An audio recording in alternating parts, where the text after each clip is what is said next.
welcome to another episode of Story Behind the Collector. And today we're with Sandy, and he was kind enough to invite us over and share his collection of cars. And we're going to start with this beautiful Audi R8 and then this Ford GT. So Sandy, nice meeting you. Thank you so much for having us over. Yeah, I'm glad you could come. It's nothing more I like than talking about cars. Well, let's start with this R8 then. Okay. This is a 2012 R8, right? That's correct. So what's the history behind that, and why did you like this car and buy this car? Well, I always wanted the, well, let me back up. With my height at 6'3", I don't fit into every car. Mm-hmm. And this is one that a car that I like, but I also fit in very well. With the top up? Top up, top down. Certain Ferraris I just don't fit in. My head's over the windshield. Yeah. And the R8 is, there's not many of them. I always like things that are different that a lot of people don't seem to have. And this one really caught my eye because the color of this car is the first thing that's different.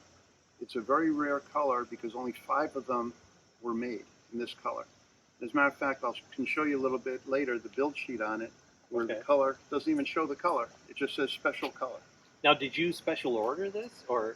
I'm the second owner of this car. The special color, and that's how I learned about this, was only sold to some dealers. And I bought this. The owner of this car was the general manager of Audi of Manhattan. Okay. And I ended up buying it. Well, that was very attractive when I'm trying to buy, if I'm buying a secondhand car, is who owned the car. Mm-hmm. And when I found out that it was his car, I knew that it was certainly taken care of, and there was no stories about the car. Yeah, it looks brand new. And so how many miles are on this car? This car has about 12,000 miles. Okay, and when you bought it, so did you put a lot of those miles on? No, I bought it, I think, with about 9,000, maybe 10,000. I think it was about 9,000 miles, and which is another reason that was attracted to this car, because this car rides very, very well, comfortable. And many of these cars that you find, people use them as drivers, and they have a lot of miles on them. And when I found this one with very low miles, that also made it very attractive. And this car has all-wheel drive too, right? Yes, it is. Okay. And so I'm immediately going to see if you have a gated shifter, and you do. And that's the obvious thing that I only would buy, and they're hard to find. Yes. And I don't really buy cars to make money. I buy them because I like them.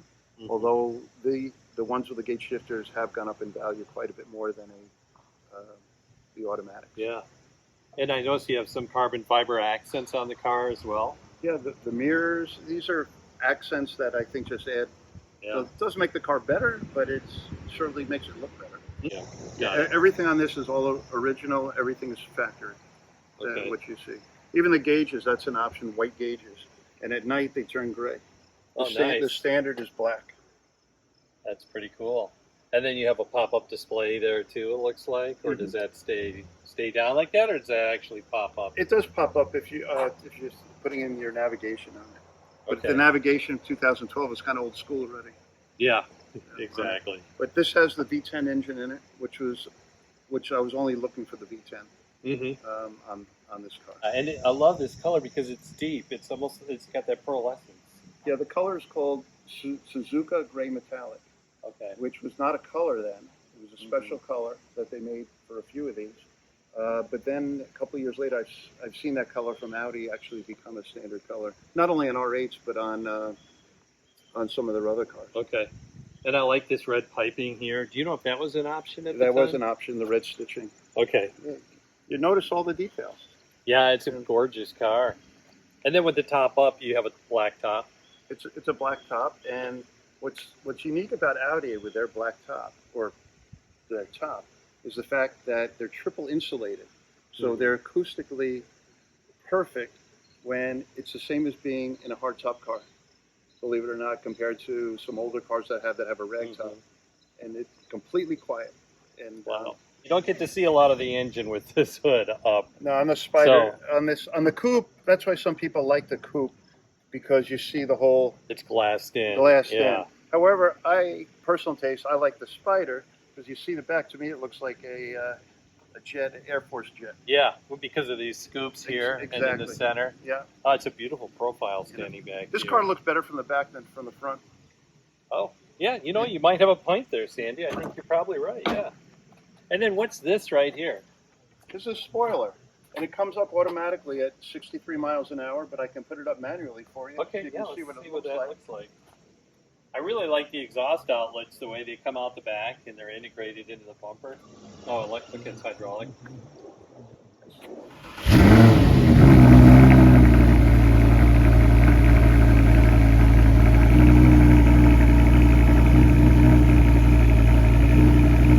Sandy, this is a really gorgeous car here, this Ford. And now this is white. You can definitely see the contrast against the Audi we just saw.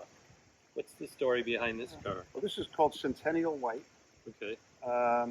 2005 Ford GT, and it was there were 4 options on this car. This happens to be a 4-option car. Okay, the 4 options were the center stripe, the aluminum premium wheels, the Macintosh stereo, which you don't really need, Because and you got a more fun to listen to the engine. And the other is the brake calipers. These are gray. Standard was black. You could either get gray or red. So this is a fully loaded car by standards. You couldn't. It's got everything. There's every option you could get. That was the only options on the car. It's not like some of the other cars that are made where you can get different color interior or any other thing. That was it. 4 options. Now, did you special order this car new? No, I've owned this car for about 10 years. Okay. And the person who owned it before me actually was an older gentleman that lived in Shelter Island. And there's a long story about it, but I ended up actually buying it from. It was never sold, but he sold it to a dealership, back to a dealership at Ford, who sold it to a dealership down in Texas, and I bought it down in a town called Bornay, Texas. Wow. And I saw it. We negotiated a price on the phone. I flew down there. I flew a top mechanic that does only GTs that was involved with the engineering of this car down to inspect the car with me.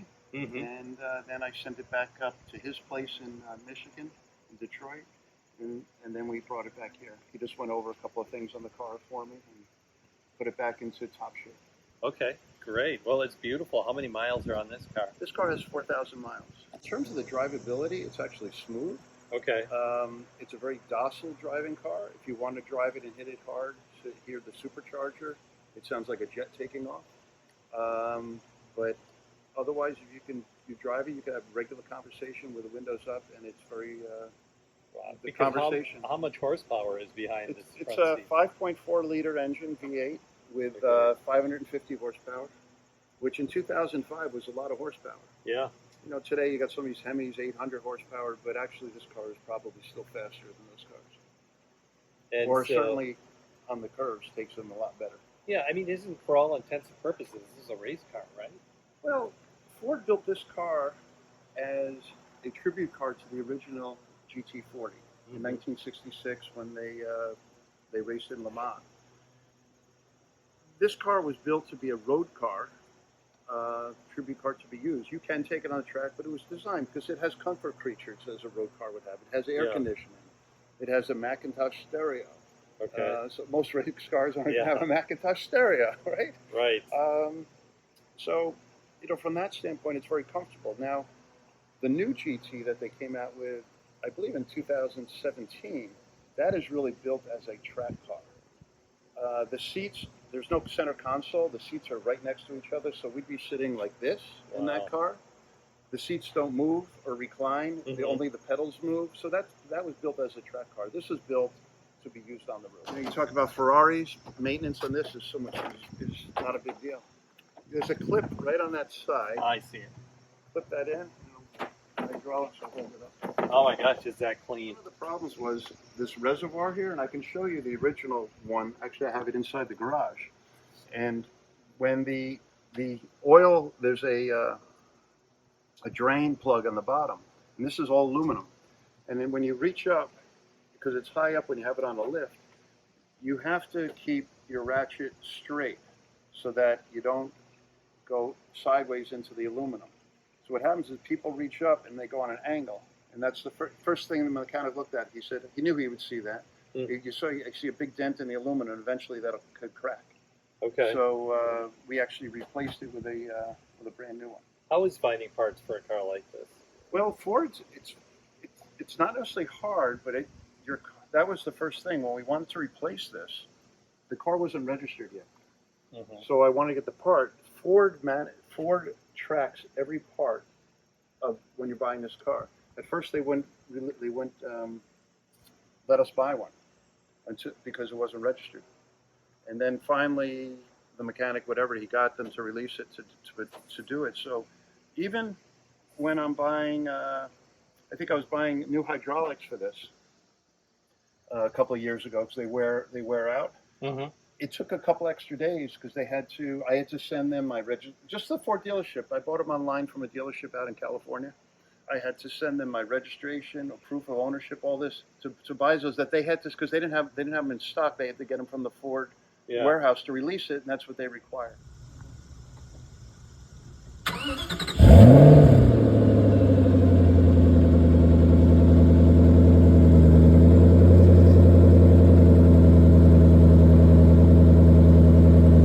Sandy, I see you also love the Mercedes marque as well. So what do we have here? Well, this is a 2003 SL55 AMG. And I found this car about 8 years ago. Okay. And one thing you were asking me, like, how do you go buy a car and find one? Well, this one was interesting. It was actually on consignment at one of the higher-end exotic car places. And I had the VIN number, and I couldn't remember before I bought it what options it had. But I knew it was bought out of Southampton Mercedes. So I called Southampton Mercedes dealership, and I gave him the VIN number. I was speaking to the person in charge of the auto repair area. And he happened to be the guy, and he said to me, he looked up the VIN, he goes, "You're looking at that car?" He goes, "That car is perfect." He said, we service that car. The guy lives out here in the Hamptons, and then he brings it in, we service it, we bring it back to his house. And we put the cover back on and put the battery tender back on because he lived in Manhattan. So it wasn't used a lot, but it was always taken care of. So you somehow just doing your research, you find things. Yeah. Other things, And that came from the heart, right? So he knew this car. He was able to talk to it. And I still even now I still brought it to a high-end mechanic that does work to have it inspected. And his response was to me, it was the cleanest SL55 he's ever seen. Now, how many miles are on this car?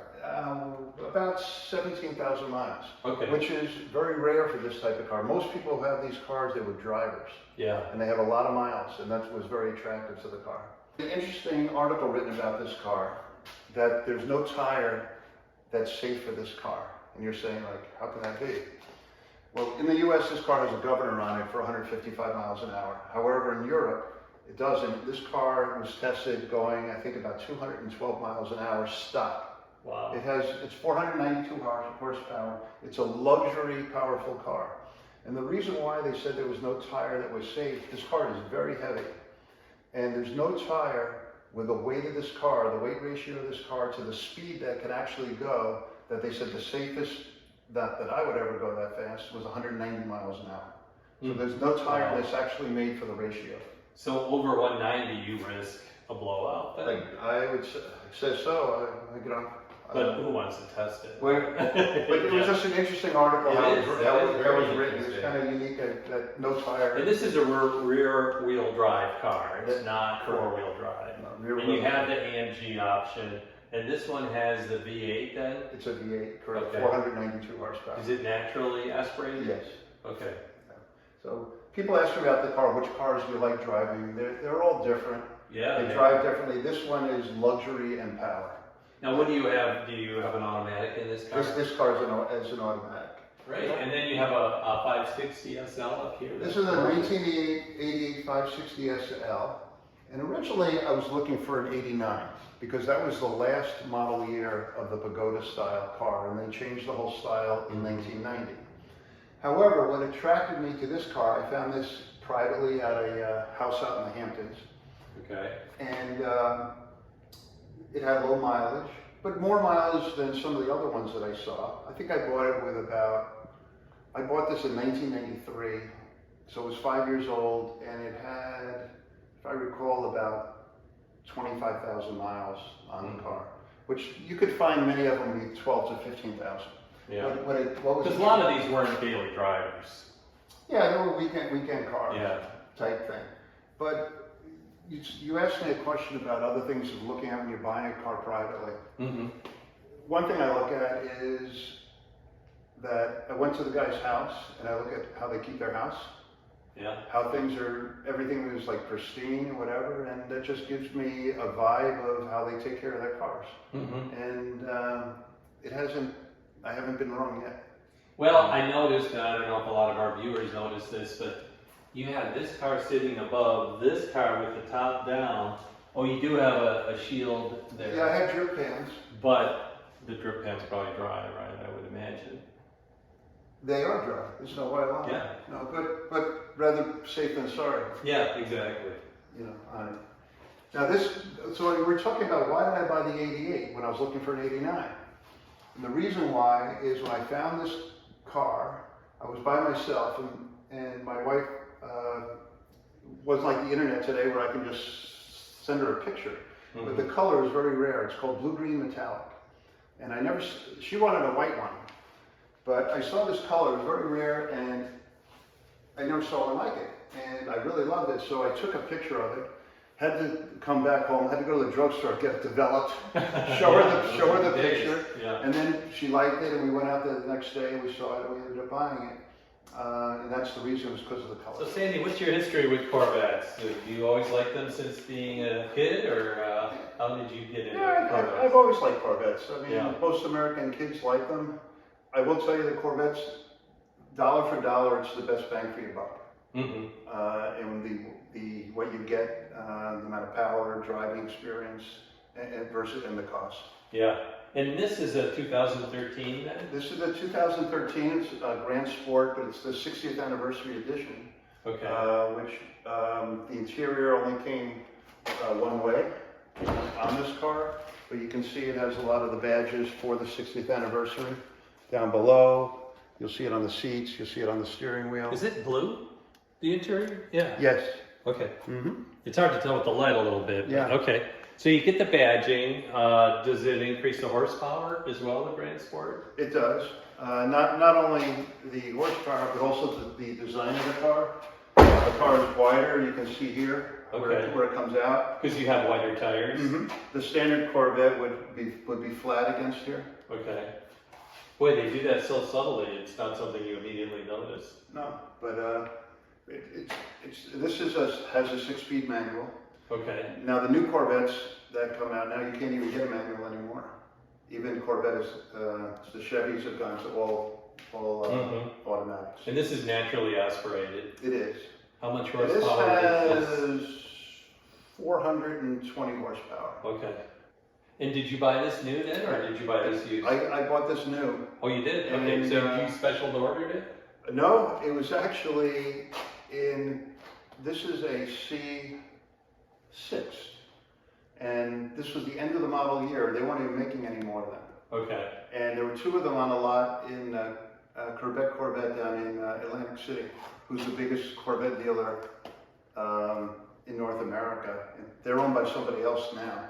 Mm. But I happened to go to that dealership because George Corvette, who collects cars, not only Corvettes, but many cars, and he actually has the original 1953 car that was made at and showed at the Waldorf Astoria.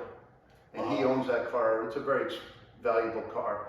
And I wanted to see the car, and I saw some of his other cars, and I went there. I never had seen the 60th anniversary edition, and I saw this car, and it was like, wow, I really liked it. And my wife said to me, "You're going to buy that car, aren't you?" She knows you really well. So we actually went down. We had stopped in Atlantic City the night before. It was my daughter. It was Parents' Weekend at University of Delaware. We went down a day early to go to Atlantic City and then to go to the Corvette dealership. And once we did that, I saw that, and we left there. And a little while later, I ended up, buying the car. The dilemma was they were coming out with a C7, Okay. And that was, the next generation. Yeah. Maybe I should wait, but I decided. And which is probably why the car sat there, right? Because maybe it was mid-year, mid-model Well, year. it was in October. It was the end of the year. But once they were gone, they were gone. So I didn't have buyer's remorse. It was waiting for the C7 because I still like this one today even better. Oh yeah, it looks really sharp. And you don't see very many of these. They made a very limited amount of these. Yeah. So you've owned this since new. Have you put a lot of miles on this car? No, this car I think has 3,000 miles. Okay, since 2013. Mm-hmm. With the different cars I have, I rotate them around, I drive them, each could be... I mean, there's something to that, right? You really have to drive them a little bit. Oh, they need to be driven. They get driven, but just not a whole lot. I rotate, drive them, and, with different ones, if they drive 300-400 miles a year, and the wintertime they don't go out once the salt goes down on the road.